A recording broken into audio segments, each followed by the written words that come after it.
just taking down showdowns. Good job. Yeah. Hold on a second. Go no Twitter. Okay, we know that. Yeah, whatever Cloudflare is, it seems to be. Are we live? Yeah, there we go. Well, we're live. But I woke up this morning. I know everything was down. Sportsbook. It says Ashburn, whatever the hell that is. I think it's in Virginia, is down. Then I went to Stokastic. Everything was down. Cloudflare screwed everything up, but we're back. That's all I gotta say.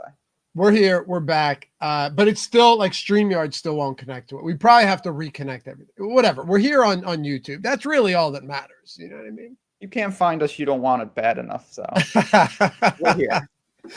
Good morning, everybody. Welcome to the Stokastic.com NFL Strategy First Look, Week 12's. Ben, some may say, I'm not saying this, but some may say, the greatest show every week. It is. It is. Oh, you are saying it. I'm saying that. Chad is saying that. Society is saying that. No, it's a good old time. I love a first look because you don't have to color inside the lines completely. We can talk football. We can talk Goblins. We can share some of the success of the weekend. It looks like a lot of people in chat had some stuff. And we're going to talk about all of it. So, no, I'm feeling good. We were both sick last couple of days, but I'm definitely better. I think you're on the road to recovery. You're definitely sicker than me still. Well, you had more of like a migraine. I don't know. Like a cold. I've never had that in my whole life. I've never had a migraine, but Sunday I got hit with like a headache so bad that I was legitimately like I know you didn't. You told me you didn't watch the afternoon games. And if you're not watching the game, that would have made me more nauseous. So I'm glad I didn't watch that. But you know what sucks about colds though? Like they're not debilitating, but they just ruin your day. Yeah, they're nagging. They're annoying. Like Thursday, I felt the sore throat. You know what? They're sneaky too. They're insidious. Because Thursday, I feel a sore throat, and I tell my wife, I'm like, "Here it comes." Every time this season's change in the north, get it. And then Friday, I'm like, "This isn't too bad." Saturday, not too bad. Hey, I'll even have a couple of beers, maybe a shot with my brother-in-law. That might have not been the greatest decision. Sunday, you and I did the show. Didn't feel great, but okay, we're on the road to recovery. Monday's the worst possible day. So it sneaks up on you, but we're getting there. We're on the road. It's going to be a long road, but we're on the road to recovery. But I wouldn't miss a show for the world, specifically not this one. And I'm glad to have you guys here. So is Ben. I'll speak for him. So if you don't mind, atone for your sins this morning. Hit that thumbs up. Subscribe to the channel. Leave a comment down below. Look, if there's ever a show to leave some good, fun comments on, I mean, we're all family around here at this point. We've been doing this long enough. This is the one. And if you listen to the podcast, we know you're out there. Ben may even read the comments out loud to help out the podcast listeners today. Maybe. I may do Mad Libs where I leave out every other word and you just assume what I'm trying to say. We got some good comments. Should we run through the comments already or what? We're going to run through them. I just, again, rate, review the podcast, all that stuff. We appreciate you guys for it. All right. Now your interruption. Go ahead. Fine. Thank you. We're starting. We'll go in order. Justin Dooley. Capped off. My first month of The Sims, chopping the mini-max last night, which is not easy to do. That's a gigantic tournament. The first month was really about just grasping the power of the tools for me. Some profit along the way was nice too. That is one of the things that you start to learn with the tools. Like you get better and better with them. Thank you for the shows on a weekly basis. They've become a staple to my weekly process. Ryan Keeper says, had my biggest win last night as I took down the 50K fair catch, turning $12 into 5,000. Hell yeah, man. Congratulations. That's what I'm talking about. And then we had Dan. This is a good question. You mind how many lineups do you put in? Loves using the tools. They're awesome, but I'm wondering if I need to be entering more lineups than I am, which is like under 20 in some pretty big contests. All that is to me is a variance question. I don't max the contests. I use the Sims every week. It's just going to be more variance. That's the reality of it. Like if you're only playing a handful of lineups, over the year, you're just relying on less lineups. So they still can be plus EV lineups. Your ROI shouldn't change. It's just the variance. So, yeah, you do things a little different. I would say this much. Like, if, say, you have $150 to play with on a slate, $150, and you're using the Sims, like what I would not, the last thing I would do, and I know you'd agree with this, right? The last thing I would do is put like A single 6 or bullet? 7 entries into the millie. That's the worst possible thing. What do you think I was going to say? I thought you were going to say, yeah, a single bullet, but Yeah, like I wouldn't put one entry into the power sweep either. Absolutely not. But what I'm saying is, we've seen so many people build their bankroll by, say you have 100, this would actually be 155, right? But I think that's a fair amount. Talk about a main slate. That's a reasonable amount for someone that's playing like, lower stakes. Max the mini max the play action, max the $1, something like that. They get you to 155. Now you've got 190 lineups, right? It's also a fun sweat. I mean, sure, if you wanted to, you could go like, I was saying this to Ben the other day, before the show, on Sunday, it was a fine day. It wasn't anything great, anything bad. But the reason I didn't have a good day is because a lot of the mid stakes, like single entry stuff, ended up not panning out, right? The power sweeps, the spies, the red zone, and those type of contests. So that can hurt you even if you do okay. So spreading out your exposure, I think, is just a way to do it. Yeah. I mean, again, it's just some of it aligns with your goals. If you're like, I don't care about I'm not trying to grind out a profit, I'm trying to win $1 million, then you should play the lotto tickets in the millie and be prepared to, I'm not joking, literally lose like 15 out of 17 weeks. Like probably that's just the structure of that tournament. 50% of the prize pool is in one spot. You have to beat 100,000 people to get it. If you're like, I want to build my bankroll, I would allocate 3 max, 5 max, 10 max, 20 max, start grinding it up, and then take a shot in a single entry, red zone, a $12, things like that. So it's just about allocating, but think about this is more of a betting concept, but like if you have a coin and you know that it would be profitable for it to land heads every time, you would want to flip the coin 1 million times, not twice, because it could just come tails. Like over 1 million, it's going to be 50-50, and you're going to be getting that edge compounded. So that's really all it's about. There's no right way, but there are wrong ways, ironically. That's a good way to look at it. Yeah. You're giving yourself more bites at the apple, essentially. So, yeah. No, just real quick, not variance, like the CE. Yeah, CE. So just like the range of outcomes is enormous if you only play a couple lineups. Yeah. And no, don't then make sure every lineup's almost completely different. But by running uniques, you will at least spread your exposures out to where you're not ending up with a core of like 5 guys that all have 80% exposure. Some people do that, and some people have been very successful in DFS doing it. But you have to be able to stomach that type of variance, because you're going to have some terrible weeks. Minus 100% weeks. Oh, yeah. I would know. Like actually get blanked on the entire Vegas. week. Anyway, this will be fun. Let's get into it. First up, as always, it's time, Ben. Let me see. There we go. For Goblin of the week. Let's see if we can get there in advance. Joey wanted to make me a graphic for this, and I said, nah, I like this guy. Yeah, we're just no, but I mean, like that would make it so we didn't have to move. But now it's just too long running that there's no way we get rid of this. Presented by Brandon Staley and Nathaniel Hackett. Yes, the Goblin of the week. I will go first, and I will give you mine. It is more so based on performance, and I know that's kind of unfair. It wasn't a terrible decision or this or that. I suppose I could give Goblin of the week to myself for still going in on JJ McCarthy, because earlier in the week on this show, I was like, if he's low owned, I like him. If he's popular, I hate him. He ended up being relatively high owned, and I still went to the well. That guy just is not good, man. Like, maybe it'll turn around.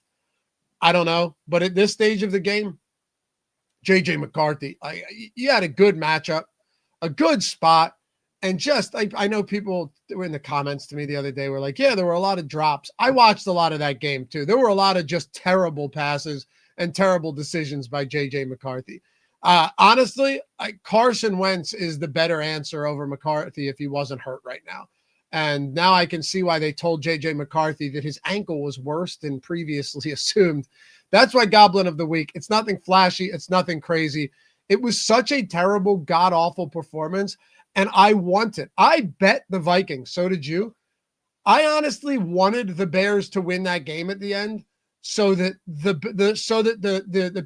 none of the talking heads could be like, and there he goes again, instrumental in another come from behind victory against the Chicago Bears after a tough 3 quarters.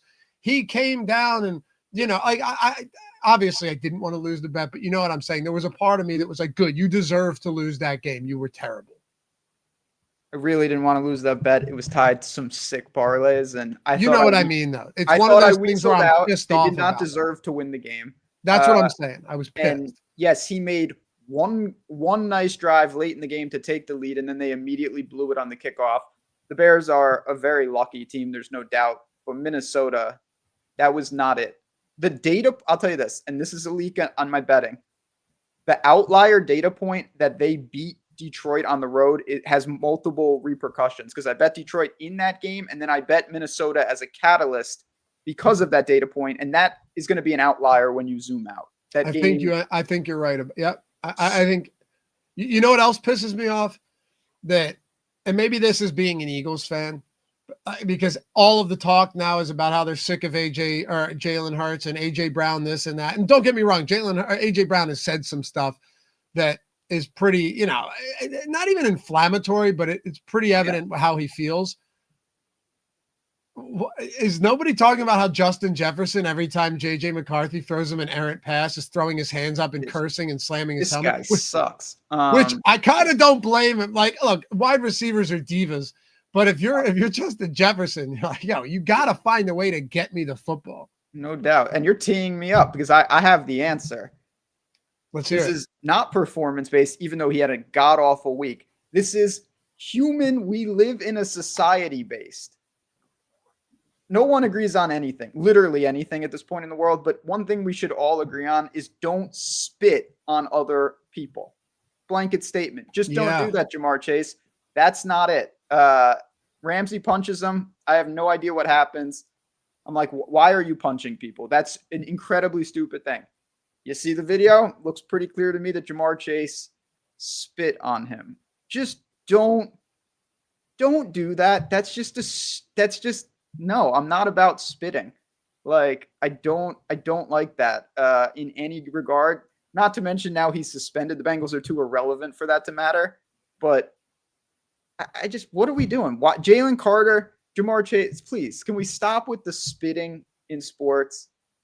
This is the season of spitting on people and fumbling the ball at the goal line. Idiots. I almost put, again, Kevin Stefanski, he is a goblin. He's a more traditional goblin because that guy has no idea what he's doing.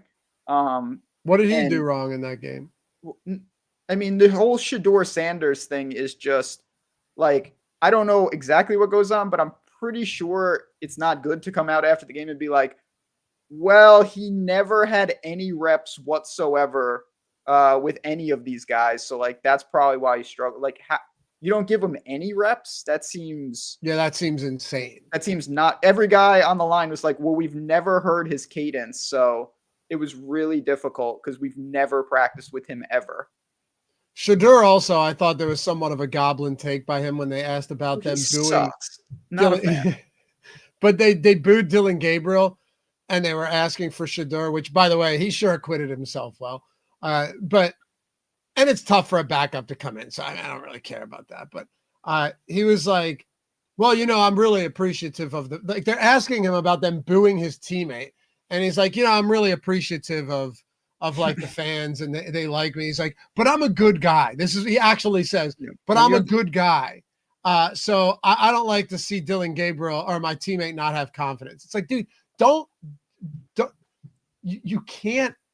That's saying like when you say but I'm a good guy, what you're really saying is, those boos felt pretty good. I mean, when you have to tell people the trait that you're trying to convey, it's never a great look. Exactly. If you have to tell them you're a good guy, that's crazy. Not great. But I mean, Cleveland, just no. But really, Jamar Chase, he's one of my favorite players too. Me too. And so is Jalen Carter. But just don't do that. That was a stupid thing to do. No doubt about it. Well, we're going to get into the show right now. I do want to say one thing. This is actually, I think this is truly one of the more unique scenarios to play out of the season so far, right? I really do. And it was something that is kind of baffling, but you look back on it and you go, yeah, it makes sense. Anyway, Israel said the Josh Allen call was on point, Loughy, and I appreciate you saying that, Israel. And I said this on last night's show. it was and it wasn't, right? Like it was a good call in the sense that he put up, what was it, like 47 or something crazy. Yes, the read was absolutely right in that I think this guy goes out there and smashes in a huge game, and he did. But it was wrong in that Josh Allen, while I had some good lineups with Josh Allen, none of them came close to winning a tournament, because I was like fifth or fourth in the 3-point stance with some time to go in the fourth quarter, ended up finishing like 49th. The reason it had no chance, Ben, and why a 27-point performance from Jacoby Brissett was just far more important is because of those attachments. Like, yes, you could have run Josh Allen naked. You could have run him with nobody, but Khalil Shakir, nothing. Josh Palmer, nothing. It looked actually pretty good for Gabe Davis early on, and then they didn't need him. Like, they didn't. It was the Josh Allen show, and there was simply no way I was getting to, what the hell is his name? Who's Shavers. Yeah, Shavers. Like, I wasn't getting to Shavers. So I had these insane lineups with a near 50 spot for my quarterback. And then most of them, Dawson Knox did nothing either. Most of them had like even if it was a skinny, had like a 0.7 or a 7 or a 3, or if you doubled him, you're getting like a 10 or a combined 8. That can really, really kill the ability for a lineup to win. And so when you have Michael Wilson and Greg Dortch and McBride, 2 of them go for 30 plus, one of them goes for 18 at the basement salary. That's all you need sometimes. And that was that was it. So it wasn't even just Josh Allen paired with anyone is a problem. Josh Allen naked, great, but now you have to go Josh Allen naked with multiple Cardinals pass catchers, which is a really weird build, because if 2 or 3 Cardinals pass catchers get there, a sub 5K quarterback for the Cardinals by definition literally has to get there. Exactly. So it was so hard to build like that. And if you didn't have Wilson and McBride, I don't care what you did, you were dead. So it was just like almost impossible to not have Brissett plus them. And then the final chef kiss, McCaffrey and Kittle in that same game. The easiest way to make room for McCaffrey was to punt quarterback. So it built itself in that regard. That was the heavy chalk that hit. Yep, exactly. It's just funny how DFS works like that, you know? Yep. And we had a Millie winner as well. We'll talk about that in a second, but we had a Millie winner with a Jacoby, the Stokastic avatar. I think that's that lineup. It's a great build. I think that's like our 4th Millie winner on the season. And it was a Jacoby +3. So yeah, man. All right, you ready to get into it? Hit some quarterbacks here. Let's get into it. All right. First things first. I actually really like this slate a lot more than I liked last week. There are some question marks as far as injuries go, and I'll hit these at the top of each position. But Jackson Dart, he should be back. Rodgers, I don't know. It's his non-throwing hand, but he still has to grip the ball. Michael Penix Jr. is done for the year, and Dylan Gabriel probably doesn't play, but at the same time, who really cares? So those are the 4 that you're dealing with as far as injuries go. Man, the reason I actually preceded all this talk with the Josh Allen conversation is because Drake May, to me, feels like the type of guy this week that could go nuts, and I'm playing whack-a-mole to get his attachments right. This is a guy who is in a very, very good spot against the Cincinnati Bengals. He is a very good quarterback. I think we all know that at this point.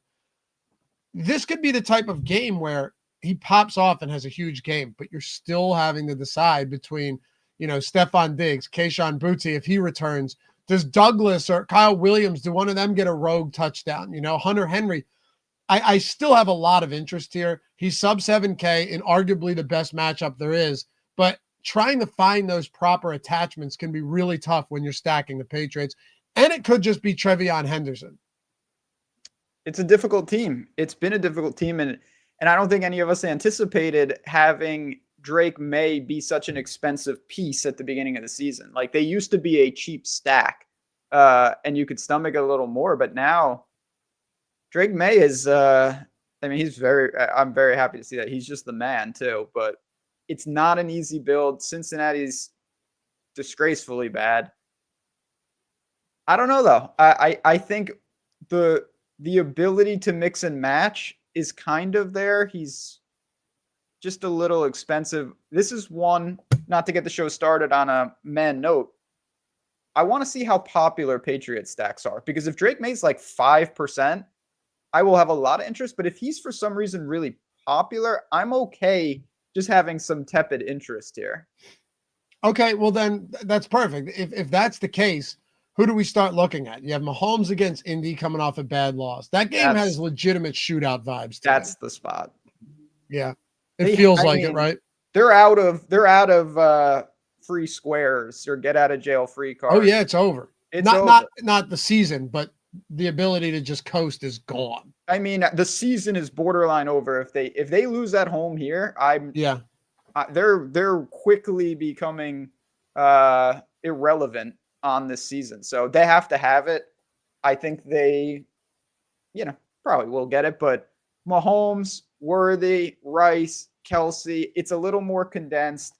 All systems go. I respect the Colts, but I think this is a game where Mahomes just is going to have to. He might revert back to Texas Tech Mahomes, which is like a little Jameis-like, where he just has to force it, and he probably makes a few mistakes, and he probably makes a few miraculous plays. Keith Jackson said it. He said, is Indy really good game? So I guess Indy actually, I think they're a good team, but I do like Kansas City in this game. And I like the Chiefs from a DFS perspective. I like them from a betting perspective, honestly. Like, this is it. If you lose this game, what do they drop to 4-7? I'm telling you, if they lose this game, there are so many teams, and because the AFC is really messed up, because you have teams that weren't like New England, the Colts. These teams jumped the Broncos. They jumped the line. And by the way, I'm sorry, they're 5-5. I thought they were 4-5 going into last week. So they were 5-4. So that's my fault. Still 5-6. They would go to 5-6. Yeah. You've got Chargers are 7-4. Broncos are 9-2. Okay. Jaguars, real quick, just so you have the context. Jags are 6-4. Texans are 5-5. Colts are 8-2. Ravens 5-5. Steelers 6-4. Bills 7-3. Patriots 9-2. There's a lot of there. So you have 1, 2, 3, 4, 5, 6, 7, 8. There's 10 teams in the AFC at 500 or above. Yeah, they have no chance. The division's gone, so you're gonna have to go wild card or bust. And the Bills and the Patriots are taking one of the spots. I think that's pretty clear. It gets thin quickly. So, not to mention, if you continue it, let's not bury this lead. If the Chiefs lose again, it might just be that they're not that good, too. Like, you can't just lose all the games and be like, well, like, eventually you have to actually win them. So this is a huge test. I think Mahomes' volume will be up. Unlike Lamar, who I would like, but I see so many scenarios where they just coast again. At home against the Jets, I don't know if that is peak Lamar ceiling. I'm honestly, I'm tempted to go to Henry here. I could see that. Jeff Williams with a super chat. Thanks, Jeff. I want to nominate a Goblin, Mike Tomlin, with his coach speak BS about get Warren the ball more. I mean, he got hurt. Thanks, by the way, Jeff. I should be good in a day or two. He did get hurt, though. Like, he left the game in the third quarter. Yeah, Gainwell was just every backup running back. That could have been a Goblin. Every backup running back in the league scored. I've never seen anything like that. I know, dude. And it started so early, too. I forget who it was early. Gainwell scored immediately. Early. Emmanuel Wilson had a couple early. Yeah, there was one other one that was like insanely early, and I was just like, this is going to be. Yeah, I wish I could. You know which one drove me nuts? Aaron Jones got all of the work and all of the and all. Aaron Jones literally got everything. Oh, did you say Mason? Yeah. Mason. And then Mason punches it in. Yeah, Chad knows. Look at this. Tootin, Tucker, Ollie Gordon in the Madrid game. Singletary scored. Yep. Twice. Yeah. Singletary scored twice. Sean Tucker had like 4 touchdowns, I'm pretty sure. So it was ridiculous how many backups scored. Manungai scored. on the other side of that game. It was just crazy. So yeah, I don't even know what the hell we were talking about. But it doesn't even matter. Einsteinium, depending on Jacob's news, Love against Mini. I don't know. I'm a little gun shy on this offense right now. I don't know. I mean, you could say this about like 30 teams. I don't know how good the Packers really are. I think their defense is really good. I'm not convinced the offense, and I know they have injuries. I know it, but yeah, I don't know. Oh yeah, right. Ty Johnson scored as well. Yeah. It was ridiculous. You couldn't avoid the backup running backs. They were everywhere on the slate. So I'm with you on Lamar Jackson. I wrote him down because I always go through it the night before. It's a very odd spot. The fact that he's already not running a lot. He's not likely going to have to run a lot in this game. I think I like Mahomes better. I like May better. And you know who I kind of like better? I kind of like Jalen Hurts this week. We've seen that this year already, where the Eagles. I don't really. We don't have time to get into all the Eagles talk. I don't really get what's going on in Philly because, from an outsider's view, everything seems great, but all you hear about is problems. And yeah, Jalen Hurts.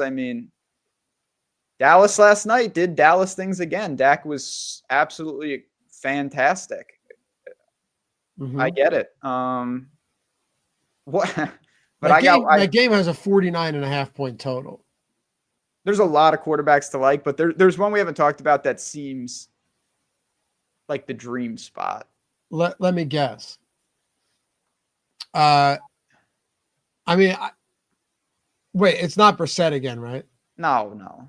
All right. It's Jared Goff. It's Jared Goff. Dude, I was going to bring him up if you didn't. Coming off a brutal game on national television. It's the third time. At home. The Lions, every time they lose, look at the next game. They destroy teams. Who did they lose to? And then they came in and they destroyed the Browns, right? Oh, they lost against the Packers in week Packers in week 1, and then crushed the Bears at home. You're right. Then they played the Commanders a couple weeks ago. You remember Yes. They slaughtered them. Can I tell you now? I was honestly considering, and we'll give our top bets at the end of this show, as we always do, a little 15-minute extended segment here. This is one of those weird spots where I've considered betting the alt spread on Detroit or doing something weird with this game. We talked about that with Washington, where it's just Detroit. This is a scenario with DFS, though. Like, I might look to go Goff, Gibbs, Jamison Williams, St. Brown, and just say, like, they score 50 real points, and Goff has 5 touchdowns. And also semi-helpful that you eliminate Sam Laporta, who's on the IR, right? Correct. So, like, that's one more mouth that you're not as worried about Brock Wright or Khalif Raymond anymore. No, it's there and at home. It's just a great spot for Detroit, and Goff could be a great distributor, and they will run it up. I don't like what Detroit does. I'm not a fan of them. I've said that a lot. But you're very aware of it. I'm super aware that they score bonus points when I think it's irrelevant. They're very adamant about doing that. Yep. That's what they do. And even if Jackson Dart is back, man, that's going to be tough. Keith Jackson. Okay. The most serious question ever. Do you play Sanders against Las Vegas? That is the most unserious question ever. Yeah. Keith Jackson. No, I would have zero. I would much rather. You want to know what I would rather do? I play Dylan Gabriel. What's that? I'd play Dylan Gabriel, who's not going to be active before I play Sanders. I'm not playing Sanders. I'd rather play Mason Rudolph against the Bears before I played Shedeur Sanders, assuming Rudolph starts for the Steelers. The best Shedeur Sanders thing that he has is that sacks don't count as negative rushing yards in the NFL. Yeah. Because he would be putting up legitimately -5 points to start. He takes not just sacks, he takes 15-yard sacks. I've never seen a guy do that often. Yep. It's bad. Okay, so I can't wait to get your top 3 here. But before we do, I will say Jacoby Brissett is still very much in play again. DraftKings did not price Michael Wilson is still sub 5K, and they're saying Marvin Harrison could miss another game. I said to you guys on Sunday, Michael Wilson, I think, is actually pretty good. Like, if you look at everything, he didn't get targeted a ton this year, but every time he did get targeted, he was catching the ball. Like, dude's reception rate was very solid, you know, and I look at somebody like him, and you know, it's helpful when you have a guy like that. I think he's like 4,900. Hold on. Where is he? 4,800, Ben. But look at some of these numbers on the year, right? Like 1 for 2, 1 for 2, 3 for 6, fine, 2 for 4, 4 for 5, 3 for 4, for 40, 4 for 5 for 40, 3 for 4, 61, 4 for 7, 30, 15 of 18 for 185. Now, surely we don't expect this, you know, to be commonplace, but if he's going to be 4,800 again, I mean, you just have to, and Dortch is 4,300. You don't really have much choice but to consider going back to Jacoby Brissett. I know they're losing games, and it's kind of like an unorthodox or unconventional fashion in the way that they're getting fantasy points. But fantasy points are fantasy points, dude. And, you know, Wilson's going to play a lot if Harrison's out again. Dortch is going to play a lot. McBride's going to be on the field almost every play. He has to be in the conversation still, for sure. Well, he's definitely in the conversation. I do think that this could be a good potential short, though, because some of the things that Arizona is doing is not going to be able to be recreated. Like, sure. You don't always go down by 3 touchdowns, and Jacoby Brissett like quietly broke a record that is not easy to break, like a long-standing, I would assume, and difficult record. He had 47 not attempts, completions. Yeah, and not even that many attempts in relation, right? Like 57 or something. It's just, that is so absurd that you have to almost throw out what happened last week to some extent. It's in there, sure, but man, I assume he's going to get steamed, and I will quickly pivot to Trevor Lawrence in the same game. Oh, so I will pivot to someone else at essentially the same price, but it's not Trevor Lawrence. Darnold? Absolutely. Ooh. Tennessee's defense is weird. They are, but I mean, Houston's offense isn't good. That's true. Tennessee, so Darnold played a terrible game. It was remarkable to me. Every time, because I had Red Zone on, there were a bunch of games on that I cared about. Every time I come back to that game, I think, wait a second, this team has a chance to tie it? I know you didn't watch the game. I know you were dealing with that migraine. Dude, it really felt like they should have been down by 20 in that game. Very, very strange. So the Rams are awesome. They're sick. But I don't know. Look, the Titans gave up 38 to the Colts. They gave up 31 to the Patriots. 41 to the Colts again, 33 to the Rams, 26 to Houston. This defense, the problem is, even though the defense isn't terrible, when you're Cam Ward has been god awful, right? And I know there's been injuries. I know Ridley's been out. Iomana's hurt now. DK's hurt. But like, what is that? I mean, those are just guys. He throws some terrible balls. And sure, if you're a Tennessee fan and no, Cam Ward, it's not his fault. Obviously, not all of it's his fault. But the dude is also not making plays when he needs to make plays. It puts the defense on the field for 50 minutes a game, dude. What do you expect to happen? I think it's a good bounce back for Darnold, and he has weapons. He has the weapons. He's got weapons. Yeah, I we'll see with Cam Ward when he gets kind of a fair shot out there. I will say, this is just a side note. I genuinely didn't know that Calvin Ridley was back until I saw him get carted off again. Yep. I was just like, wait, what? He's back, and obviously not back at the same time. But yeah, I mean, listen, Trevor Lawrence has got his own issues. It's going to have to be an ownership discrepancy, but I think that we get an ownership discrepancy. So I will look there. And then the last guy I think we have to at least consider even though I'm not looking to do it, is I think Tyrod is worth a mention at least. Huh. He's 4,300. He's mobile. They're gonna be trailing. Yeah. You know, the other question though is who do you pair him with? There's honestly nobody you can do it. Like Mason Taylor, but that's a rookie tight end. John Mechie. Adonai Mitchell they tried really hard to get Adonai Mitchell the ball last game, man. That's they really what's that? That's who I would pair him with because Adonai Mitchell is a burner. He can make plays. They tried. Fields threw him a beautiful ball. He dropped it. Yeah. Then Fields threw him a shitty ball. He also dropped it. I don't think that was a drop. That was a really tough adjustment. No, but you could catch that. You could catch that. Yeah. Yeah. Like, right. Would an elite receiver catch that? Absolutely. One was his fault. One was Fields' fault. They were both incompletions. Yeah. But I like Mitchell. Might be the guy, but also it's just like, does Aaron Glenn look at that and go, shit, now I see why they were willing to throw him in as a sweetener in this trade.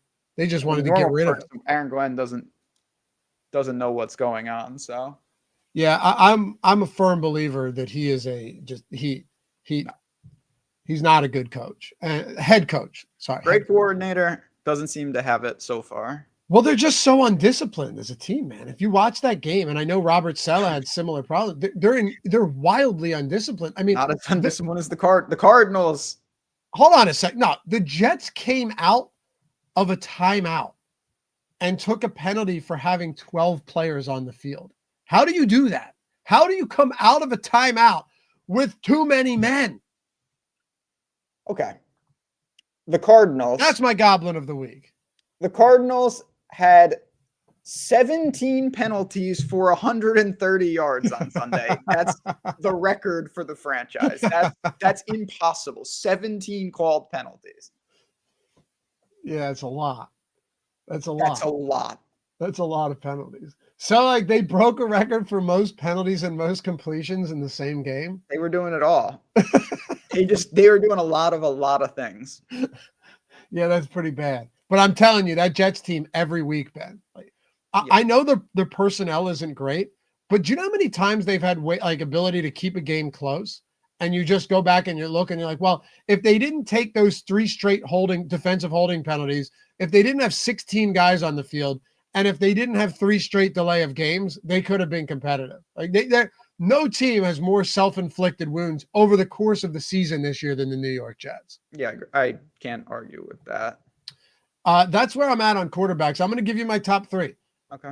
This is a fun one, man. Yes, yeah, this is fun. I'm going to go. God, it's really tough. Can I go 4? Sure. I'll go 2 then. No, go 4, even if it's the same. I'm kidding. Go ahead. Okay. We'll balance it out. I will go Drake May, Mahomes, Goff, and Darnold. Honorable mention Jalen Hurts. Mahomes, Goff, just like you.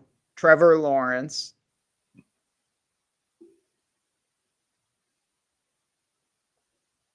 Honestly, Dak. If no one honestly, you're right. I mean, at home, I'll go right to Dak. Dak in that first game against the Eagles, granted, none of those defenders played. I think this Eagles defense is insane right now. Oh, they're great. But he might be like 2% owned, and I love it. Fantastic at home. I like a game stack. Yeah. I'm all about that. Yeah, this is a divisional spot, man. I like the game stack here, so I love that call. What did I have for breakfast? I had egg whites on an everything bagel. Oh yeah, cutting out the yolk. Wait, you got the cholesterol? I have egg whites every day. Yeah, I cut out the yolks except for Saturday and Sunday. Interesting. Okay. Sounds delicious. Toasted, right? Yeah. And you made it. What? You made it. I did. Did you? I mean, not the eggs. I wouldn't. But I made the bagel. But I'm saying, like, you fried the eggs and removed the yolk? No, but I did the bagel. So how did you get the eggs? May cooked them. What do you mean? Oh, I thought okay. Oh, you toasted the bagel. Yeah, I do every Oh, morning. okay. Well, yeah, we're getting somewhere. All right. All right. How am I going to get the eggs? Well, I thought you were like, well, I went to the deli and they fried me a couple eggs. I brought them No, home. I and don't. toasted It's a too bagel. complicated when you ask for egg whites at the deli. Like, I don't do that. Is it? I don't know. I'm a full egg type of guy. Me I too. eat anywhere 4 to 6 whole full eggs a day. That's not true, but Yes, it is. 4 to 6 eggs a day. So you have 50 eggs a week. That's not true. Yes, it is, dude. I eat at minimum 4 eggs every single morning. I'm not joking. I don't believe that. Okay. I will say, we've talked about this. There's 33 billion chickens out there. So like I was unaware you can afford it, but that seems like you're a disproportionate amount of eggs. It's not. My wife's always yelling at me. I just bought eggs yesterday. I swear. Yeah, it's true. Gajeski does 6 eggs every single day. No. All right, you ready to talk running backs here? Oh, by the way, Ben, can you walk us through? We had a Millie win that we talked about earlier from DPAC 2. We always run promos like sales when there's a Millie win. I'm not kidding. We can't do another one right now. We just had one, and before that, we just had one. We can't.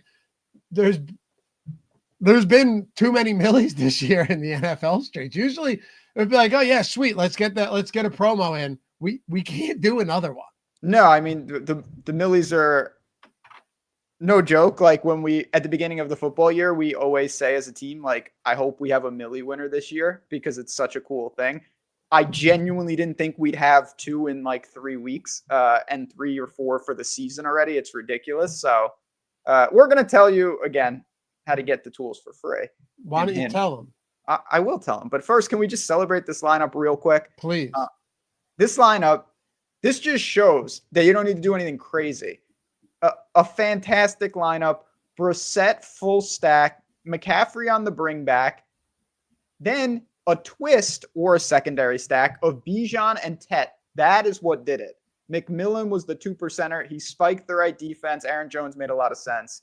Congratulations with a sick lineup. But we just said, we get the question all the time. How can I get the tools? Where are there active discounts? We're going to do you one better. Look at that right on the screen. DFS Sim Tools for free. There are so many books out there. Whether you're in a legal betting state, you have Caesars and BetMGM. Whether you're not and you're using the Pick'em or sweepstakes books, they're all included here. You go to this page. The link is in the description of this video.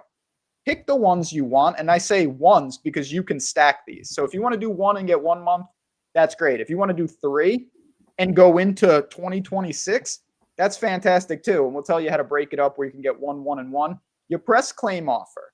You follow those instructions. You have to deposit. You can do the min deposit and place a bet. This is the step. Step 3. Take a screenshot of your welcome email and first settled bet and send it to us at Stokastic. Support at Stokastic with the screenshot. And please tell us, hey, I want a month free of NFL. Hey, I want a month free of NBA. If you do 2, I want 1 and 1. I want 2 months of whatever. Yep. And that's it. And now you have the tools for free for multiple months. Not to mention, you're getting those bonus offers on the book side. So you go over to Tails, you make some bets, pick them, just import it into our tools. So you're living the best of both worlds right now. Please take advantage of this. This is the single best thing that we do. Yeah, it absolutely is. The link is in the description. It's $130 a month otherwise, but you can do it this way. $5 or $10 minimum deposit. Dude, straight no-brainer.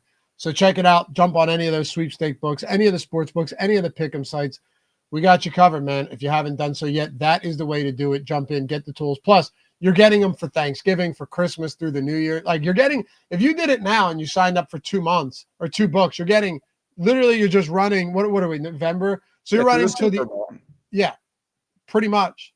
Yeah. Pretty much. Yes, you can use this method over and over. You can go down each book, no problem. You just check them off one by one. No doubt. How do we decide on your weird ruin everyone's slate roster pick each week around your core lineup? I mean, you have to find a leverage spot. So I I usually try. I don't know if that's a serious question, but if it is, I think he was insulting us, actually. Well, that's fine. That wouldn't be the first time. I mean, the short answer is I just pick Xavier Worthy every week. That's what I was going to say. It's pretty simple. The long answer is I try to find a guy that I think the range of outcomes is gigantic. Like, I believe that Worthy and guys like Jerry Jeudy could have 30 on a given week. Their floor is 2. But 30 is 30, and you will eventually get that. And when you do, you could win, like McMillan, a straight millie. Yep. And instead of not insulting, I'm dead serious. Well, the thing is, like, we're going to, you're going to get a lot of these wrong. But like you said, when you do get them right, it could be like you and I are both going to give out some of these spots that just like they don't work. Everybody's going to do the same, If they're not, they're doing you a disservice because anyone can tell you the obvious plays. There's nothing worse than someone that's, in my opinion, that straddles a fence and is just like, this guy looks good. He looks okay. You could play him. And then you come away from the show just going, oh, okay. So play everybody. Or only play the guys in the dream match. So that's the easiest way I can sum it up, and appreciate the question. I look to target really good players in kind of shitty matchups because the ownership is really depressed because people are like, oh my God, they're going against this elite defense. Sometimes those guys can overcome those matchups, and you're talking about getting an elite player at 3%, 6%, something like that. That can make all the difference. Big time. All right, so the running back position, I think it's actually a spot where I don't get to a Jonathan Taylor at 10K this week. Certainly not. I mean, I look at this and there's a few, even the Bijan spot, like that was a guy last week that I boosted significantly in the Sims. I was originally getting around 15%. I ended up getting 35%, matched exposure with McCaffrey, ended up having a bunch of lineups with both of them. Again, it didn't win me a tournament, but those are some spots where I am willing to boost guys when we're using the Sims. I try not to go overboard, Ben. I don't think I do it with Bijan this week. I love Gibbs. I do have some interest in Derrick Henry. I know Henry's price is up. I know he is a decimal back. Although if Justice Hill is out again, I don't hate the idea of Henry. But also Keaton Mitchell is getting some more work in that backfield. A little bit concerning to me. If they blow the doors off of the Jets and it's in the passing game early, Derrick Henry could cede a lot of work to Keaton Mitchell. He really could. Because Keaton Mitchell's actually not a bad runner, and his workload's going up a little bit. Saquon Barkley, to me, is the type of guy this week that I have some legitimate interest in. I don't think he'll be all that popular. It is a high total, so he'll get some ownership. But Gibbs and Barkley are the two guys that really stood out to me north of 7K. Yeah, I mean, again, that absolutely checks the boxes. I would assume ownership will follow. Bijan could be one of those examples, though. I don't know where he'll come in because he had a really good game last week. But if he's not getting any love, I will force some in again because I believe that he's that talented. I love Gibbs, definitely. Jonathan Taylor, I actually think fits that too. He's just simply too expensive. $10,000 is ridiculous. It's a lot. I'm not doing that. Plus, there aren't that many good, cheap quarterbacks this week.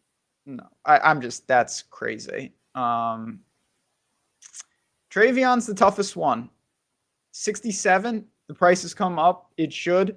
They're obviously trusting him more and more, maybe by default, maybe not. Cincinnati's got a dumpster fire on defense. It seems like he could be chalky. I don't really know what to do there. Early returns is maybe I cancel him, or maybe I put him with Drake May, and I do it like that. Kind of like the, Aaron. I had McCarthy, Aaron Jones, Jefferson stacks last week, and McCarthy was awful. But if he wasn't, that would have worked out really nicely. I think you have to go back to Henderson if Stevenson sits again. It's hard to argue. You got to match up against Cincinnati, right? Now, let's assume Jaylen Warren didn't get hurt, or let's just assume Jaylen Warren was the only one in that backfield. You're looking at an insane game from him last week. Oh, but huge.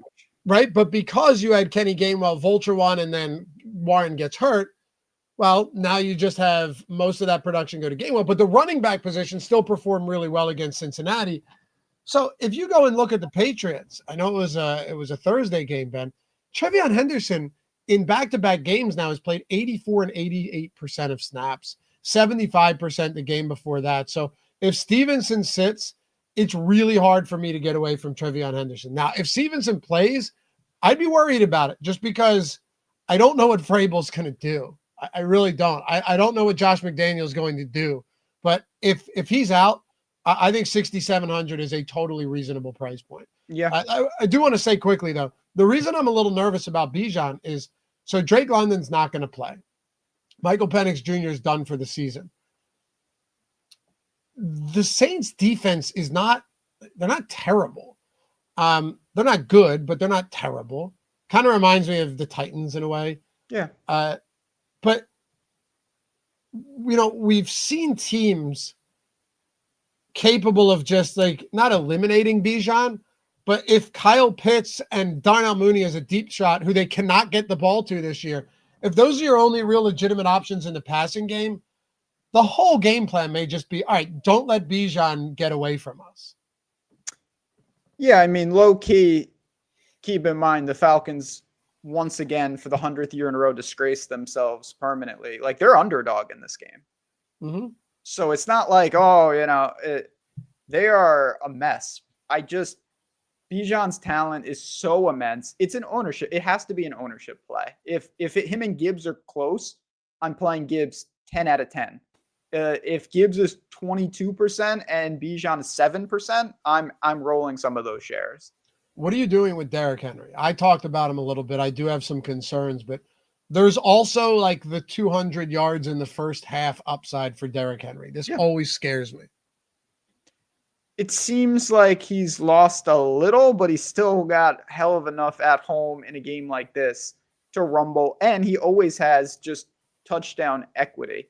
I'm fine with it. I think, again, it'll solidify more if Saquon gets crazy steam than he probably should. It's Dallas on the other side and Henderson right below him. So I would hope that there's a sandwich spot with Gibbs, Saquon, Trevion all getting ownership. Jacobs is irrelevant right now. Henry's stuck in the middle.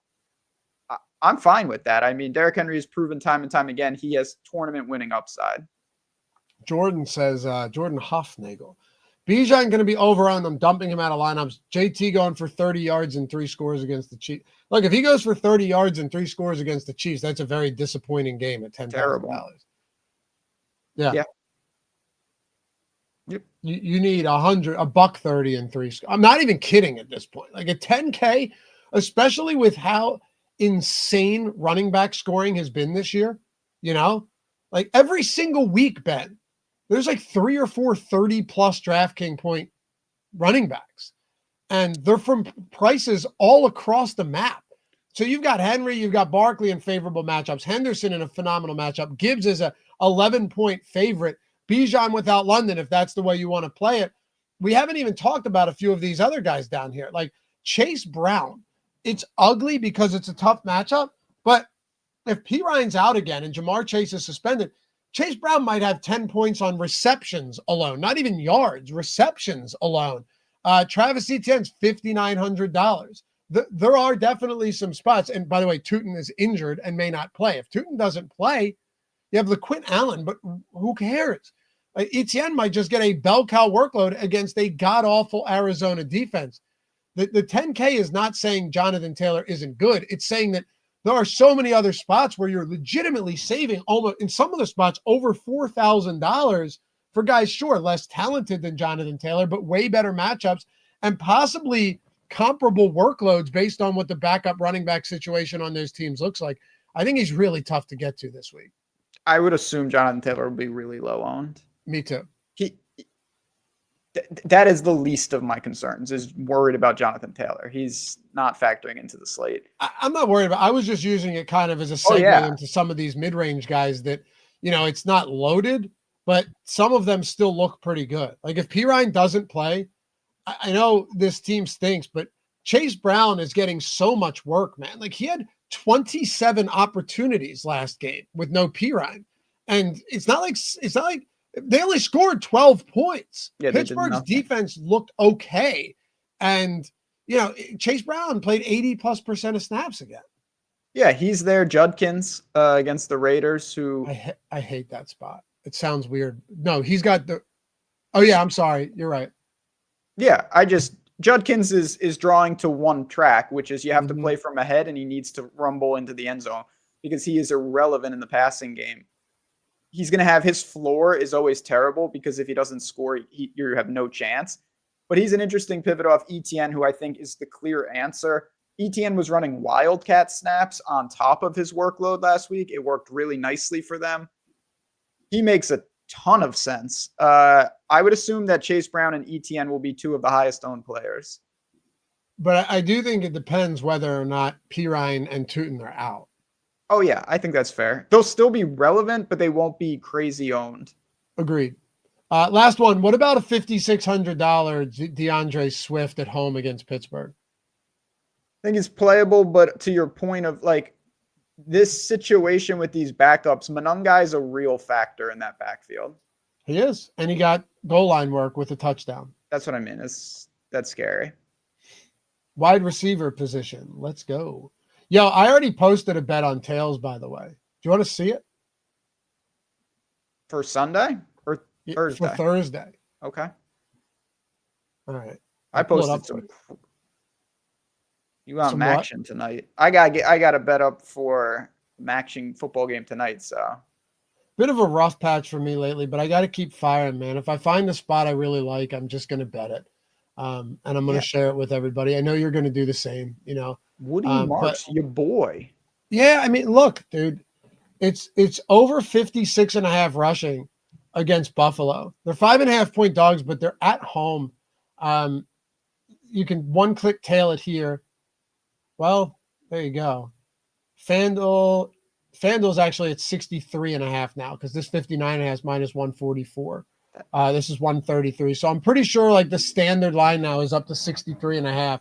That's why whether this bet wins or loses, just the value in being able to tail something and bet something early before the line moves is super important, man. I mean, like you're talking, we got it in 56.5. If you're getting the standard minus 110, minus 114 for a prop at 63.5 now, 7 yards is not 1 yard. You know, that having this ability to just one click turn on notifications makes an immense difference, dude. Yeah. I mean, just ask yourself if you're watching this, would you bet Woody Marks at 56.5 at that number? The answer is undoubtedly yes. That there's one way to do that.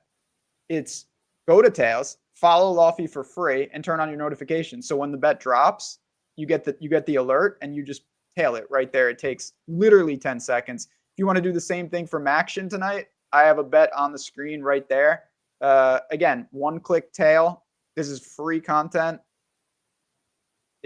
It's super sick. Look at that retry map. What is that new symbol, by the way? We have check marks. We're verified. I guess so. Yeah, I'm mapping yours because it didn't. For some reason, it didn't map. It's because of the. It's not on our end. The Cloudflare thing screwed everything up. Oh, you know what? It's that makes sense. Like there's a lot of shenanigans with that. But it'll come back. It's not in our control. But yeah, it's super sick. Get over to Tails though. I mean, it's the amount of free content where you don't have to sift through the garbage is just it's unreal. Honestly, it's so much fun. I use it every day outside of posting just for my own bets. And by the way, we had a lot of reviews come in the App Store from Sunday. Thank you guys. I know some of you are in here, like probably watching the deeper dive or something. Yeah, appreciate you. I'll ride and die. Never gonna ask you for money, you know. But if you've got something, you know, anything to say or just like, hey, love this app, take a minute out of your day today, tomorrow, whatever it may be, go into the App Store and leave us a 5-star rating and a review. There's nothing more helpful than that with us building this platform out right now, man. It's really helpful. So if you haven't, take a second, rate the review or rate the app, review the app. Tell your wife with her account to do so too, or your girl or your husband or whatever it may be. Take 2 minutes. Please. Yeah. If you have older children with phones, ask them to go into the App Store, leave a rating and a review. Ask strangers. Tell friends ask at work. Strangers. Right. You're at the grocery store, tap someone on the shoulder. Hey, no, do the thing. Get to the, where they're like, oh yeah, there you go. Aisle 4. Just get to that mic and then just say, please review the Tails app. That's a good one. Yeah. But thanks, guys. Appreciate it. Make sure to download it. Links in the description to download it or go to tails.bet. Turn on notifications. Jordan, what about Kenneth Walker at Tennessee? Yeah, I thought about him. It's just I hate the fact that it's essentially a 50-50 split. Yeah. So it's tough. It's just running back is such a good position week over week that it's really tough for me to do that. Anyway, what do you do up top at wide receiver? JSN against Tennessee. I may pay for him this week, honestly. I may like Darnold, so I assume. I said I assume if you get to Darnold, it comes preloaded with him. I don't know how you play Darnold without him. Yep, no doubt about it. Go to JSN, ASB, the Sun God. I'm on Ross St. Brown. Absolutely, we'll go right back to St. Brown this week. I mean, the big game, it's liable to pop off on any given week. We already saw it earlier in the year against Chicago, coming off a big loss. He went nuclear for 42 DraftKings points, right? And he can do that. He was targeted 12 times. Jared Goff just completed like 6% of his passes. I even like CeeDee Lamb in a difficult matchup, right? Like I just see the top of this position. Rashee Rice, you're talking 7K and up to me. JSN, St. Brown, Lamb, and Rice are my 4 guys that I like. Probably get away from Jefferson.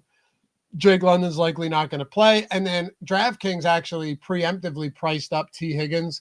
I don't think I'm paying 71 for him this week. I'd rather just go to a cheap Chase Brown. I would agree. Higgins is an amazing player. I really like him, but I actually don't think it's a boost when the other guy and he's not Jamar Chase, like where you can just target him 25 times. No, he's not built like that. Also, he's obviously going to draw superior coverage now. I would rather go to Diggs. I don't know what to do. He hasn't been relevant for various reasons, and he's had a good season, and he's on an awful team. Olave is just there. He's at home. The targets are pretty secure. Obviously, the quarterback change I worry about, but I don't know how big of a drop-off that even was. He had a big game last time against a very good corner in J.C. Horn with That's Tyler what I Shuck mean. at quarterback. And now he's back at home in the Dome. Him and Zay are right there, and that's a good micro range. Diggs, Olave, Zay. I like that. I like that more than the lower sevens.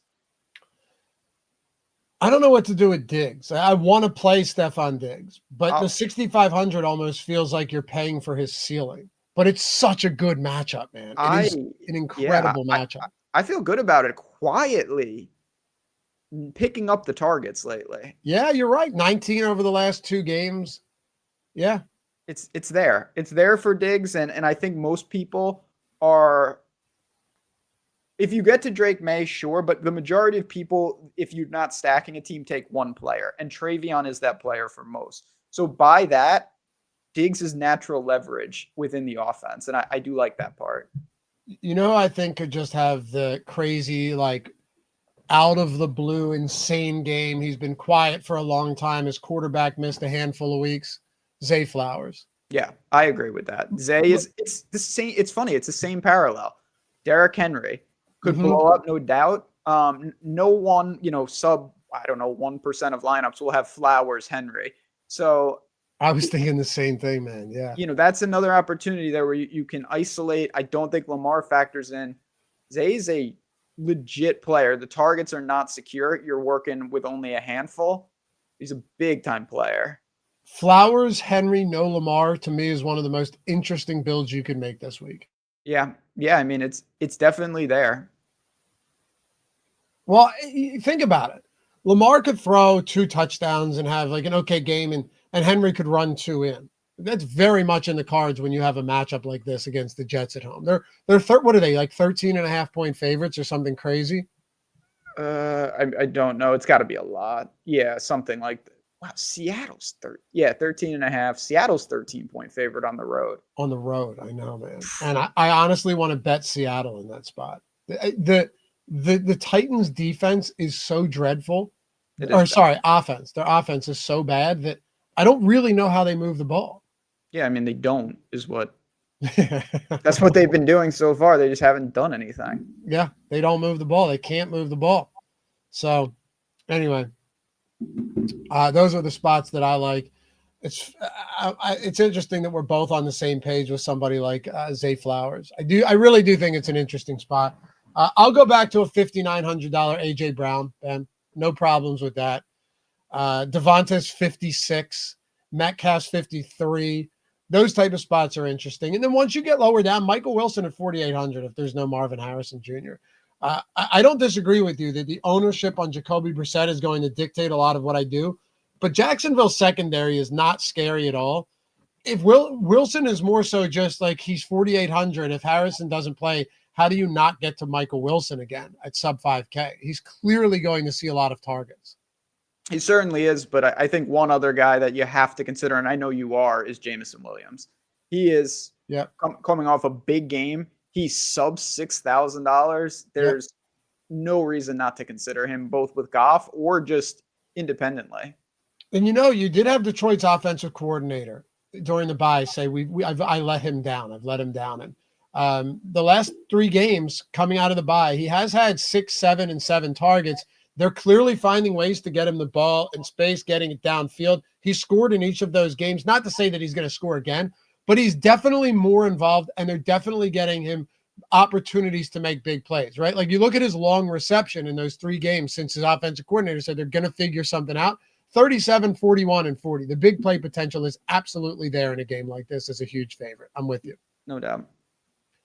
All right.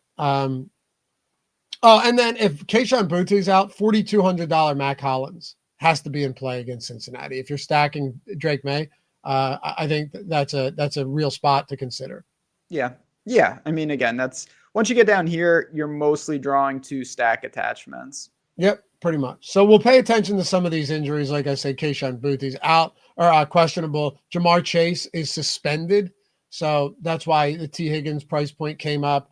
And there's a few other spots that you're going to have to monitor throughout the week.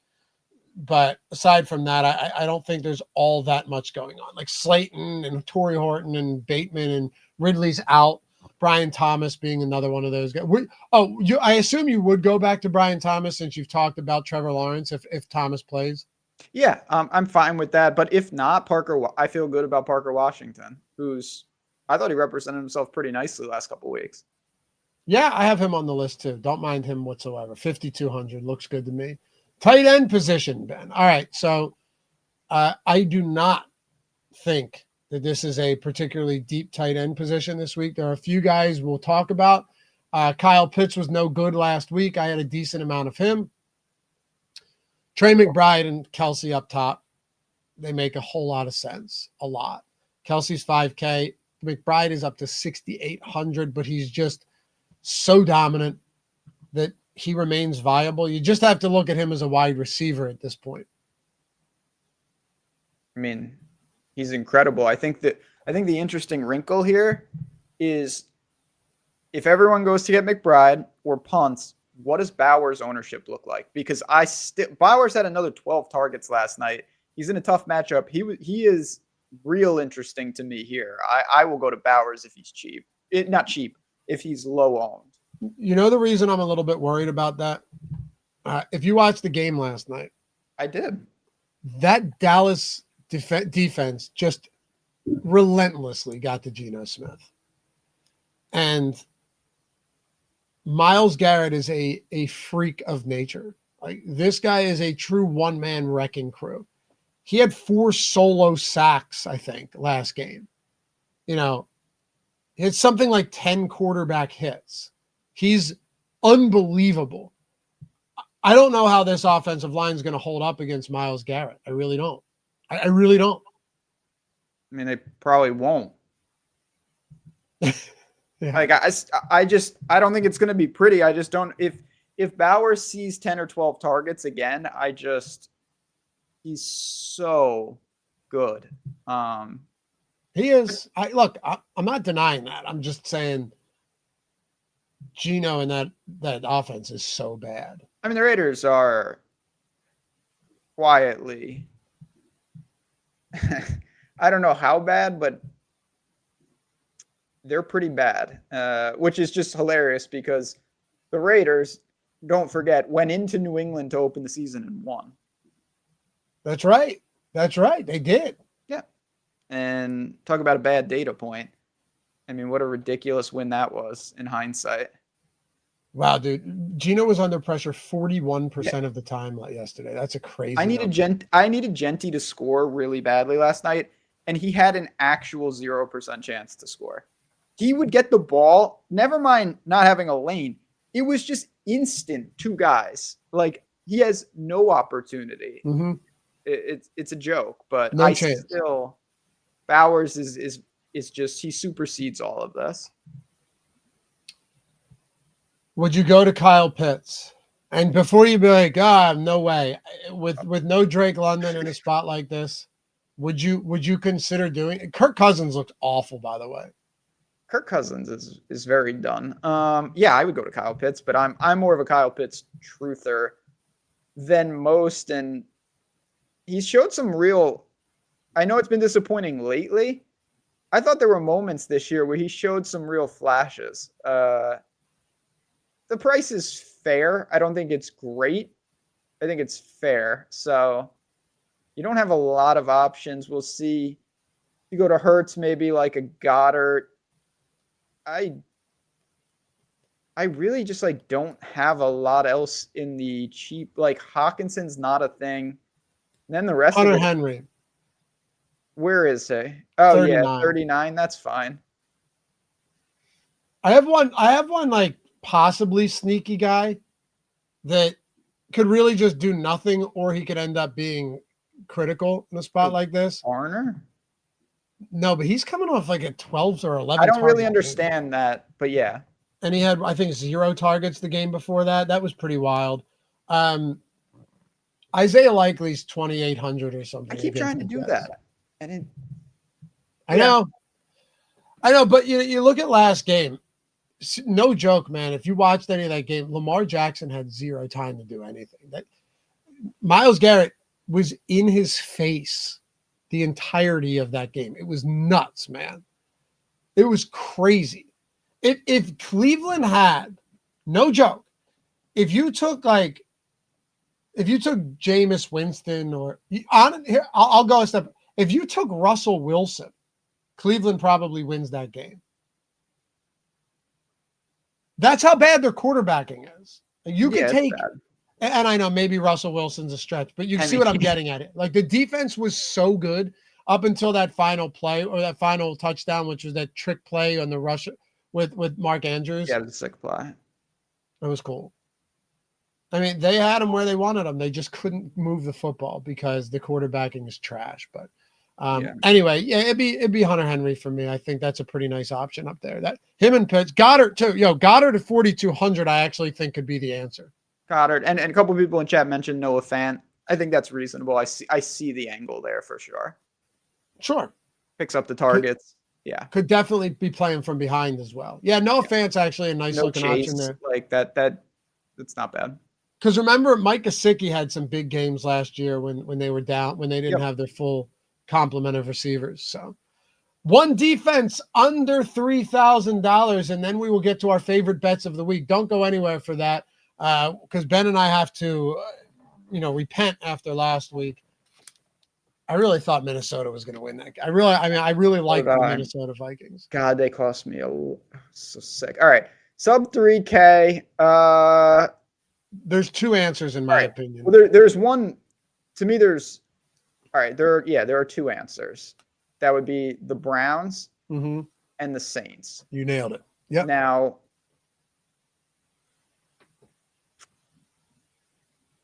I think the Colts are the Mega Mind Genius play. Oh, really? Yeah, because I really do think that there are runouts where the Chiefs just don't have it, and they have to, really start doing some things, taking some chances.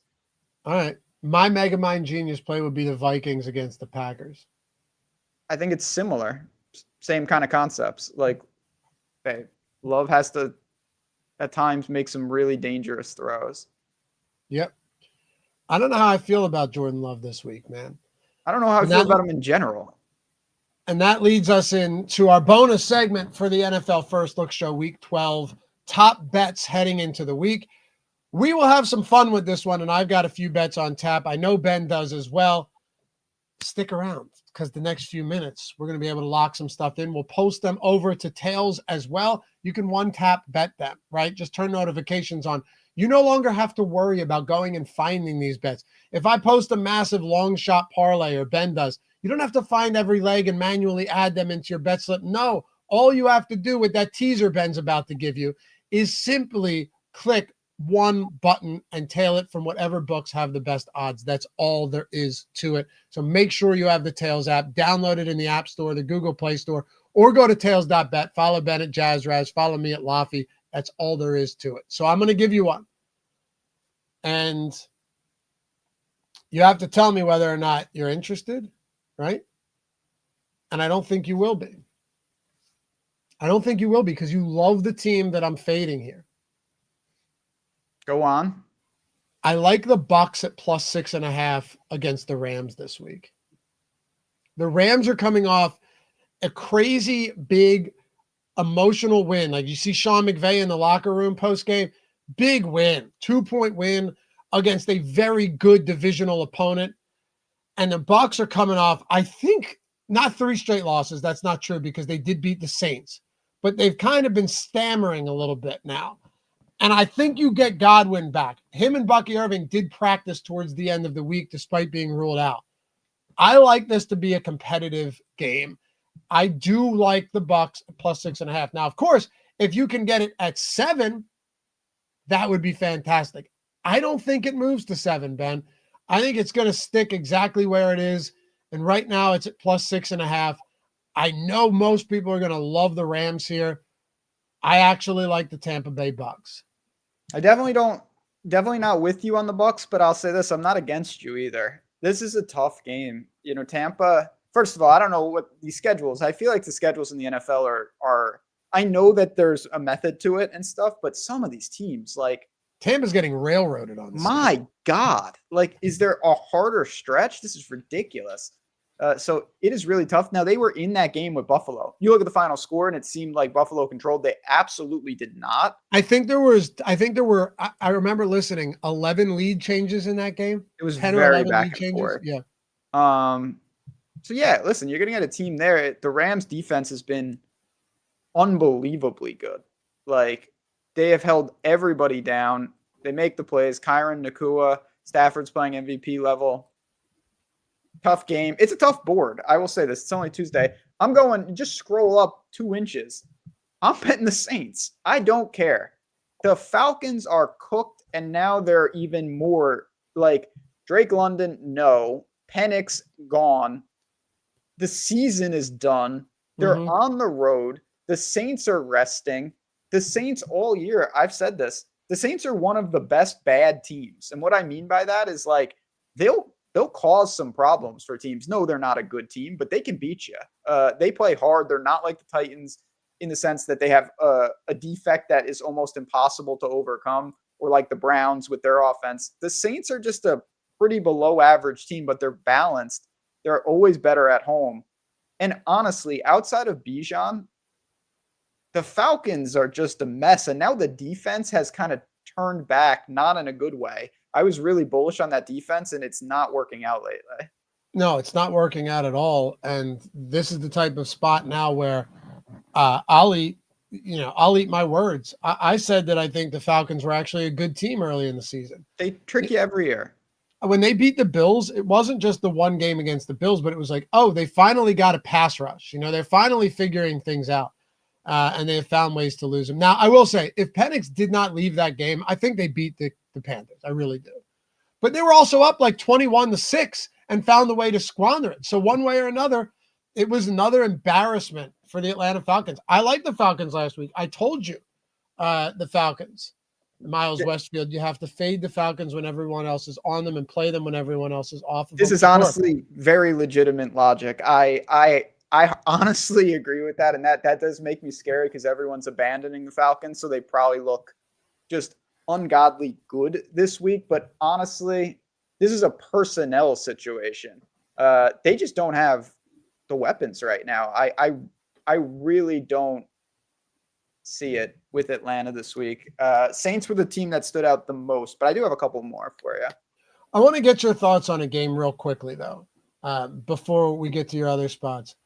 What do you make of the Minnesota Vikings as 6.5-point dogs against the Packers this week? You know, we said all of these negative things about McCarthy and the offense, and Justin Jefferson is clearly disgruntled right now, but the Packers offense has not looked good either. Minnesota still has a quality defense. I mean, they only allowed 19 points last week, and once again, a walk-off field goal to win a game for the Bears for the 5th time this season, it feels like. You know, 6.5 points, divisional spot at Lambeau. Josh Jacobs could be out. A lot of banged up players in that offense for Green Bay, but yet a very solid defense. Is this too much of, even if the Packers don't produce on offense, the Vikings probably won't either? Yes, but again, I will say the Vikings, we used to joke about this last year, but it does hold true. There's a handful of teams, the Falcons, the Vikings, the Chargers, that they seem to chameleon themselves and play to the level of competition. Like, I think the Vikings are going to hang in this game. I don't think it's going to be pretty. Do I. I don't think it's going to be pretty. I don't think it's going to be effective, but I think this is going to be the type of game that's going to be very close. If I had to make a play on it, I mean, I would probably wait and try to steal 7, but I would take the 6.5 if I was forced to in this spot with the Vikings. I mean, we just saw, I guess Carolina's better than people thought, but Carolina just went into Lambeau and won. There's no aura there right now, and the Packers have serious issues just like the Vikings. They do. I had a feeling you would mention that, and I feel the same way. I also have to go back to the Lions here. Yes. Okay. Me too. It's a big number. It's outside of that key number of 10. It's a spot, though, where not just myself, but the both of us have had a lot of success this year. And look, I'm be the first person to tell you when there is lack of success. You know, look at the Falcons. But the Detroit Lions are the type of team that can come in and smack you around at home coming off of a loss. You know, they lost by 14 in the opening week to the Green Bay Packers. And then they came in and won by 31 at home against the divisional opponent in the Chicago Bears, right? They lost to Kansas City, and it was an embarrassing game. They beat the hell out of the Tampa Bay Bucks, Baker Mayfield's worst game of the season, 24-9. They lost to Minnesota with Detroit coming out of the bye, hosted the Washington Commanders the following week and beat them 44-22.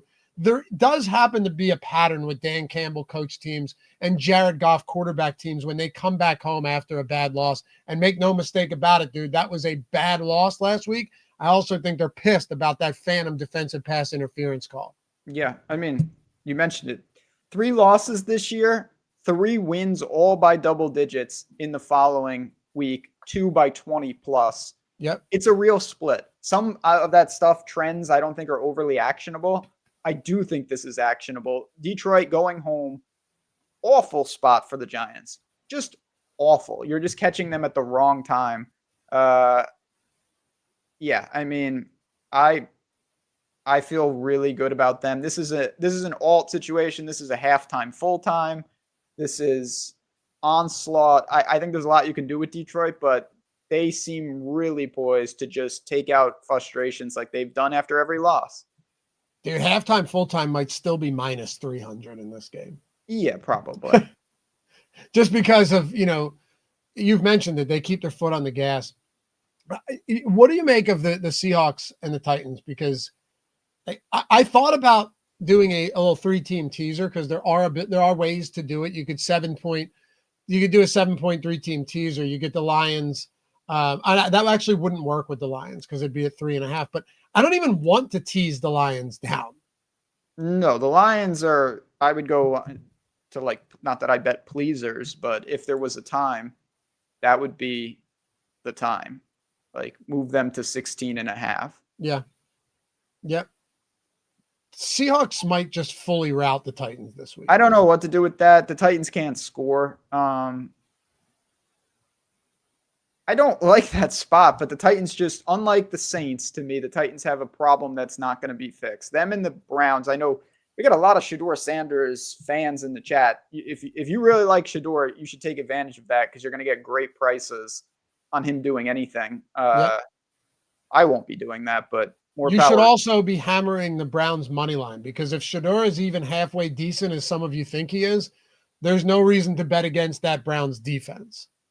Yeah, I mean, if he doesn't lose the Browns the game, they should win the game. That's exactly what I'm saying. Like, the defense will always keep them in it. Yep. And they're playing, listen, it's not like they're playing Vegas, who's horrendous. So, do you have any other spots you like here? Chiefs are 3.5-point home favorites against the Colts. Steelers are 3-point road dogs. Mike Tomlin has had a lot of success in those type of spots. Seeing if there's anything else that stands out. Ravens 13.5-point favorites. I mean, Ravens, honestly, that could be another spot where I'm surprised it's only 13.5. it's a lot. Yeah, I mean, that's a lot of points, but it should be. Listen, we've got a lot of time here, so I'm not gonna. You'll see these bets on Tails. Again, this is all free to follow. Go to tails.bet. Follow me and Loughy over there. So when we make these bets official, you get the line that we get, and then you press tail, and you're in on the sweat instantly. It's that simple. I do have a lean on Monday Night Football to the Niners. I know that Carolina has made real strides. Going out there, though, I think this is going to be a tough spot for Carolina to hold it down. Bryce Young he battled, he was hurt, he came back, blah, blah, blah. They're not the Falcons, I'll say that much. Okay. So favorite bet right now of the week. And I know, like you said, we'll have a lot more up on Tails. I'll post a lot more today. The Lions. Yeah. I think it is, right? I mean, unless Jackson Dart pulls some magic out of his hat again, it seems unlikely, man. Anyway, appreciate you guys. You are the best. Another fun show. Long one, but, not actually all that bad when you consider we're throwing in the bonus action here. No, listen, lots to get to. If you guys have questions for us, you know where to find us on here, on Tails, on Twitter.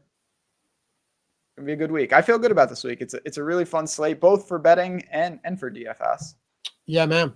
Come hit us up over on Tails. Download the app. Leave us a rating and a review if you love it.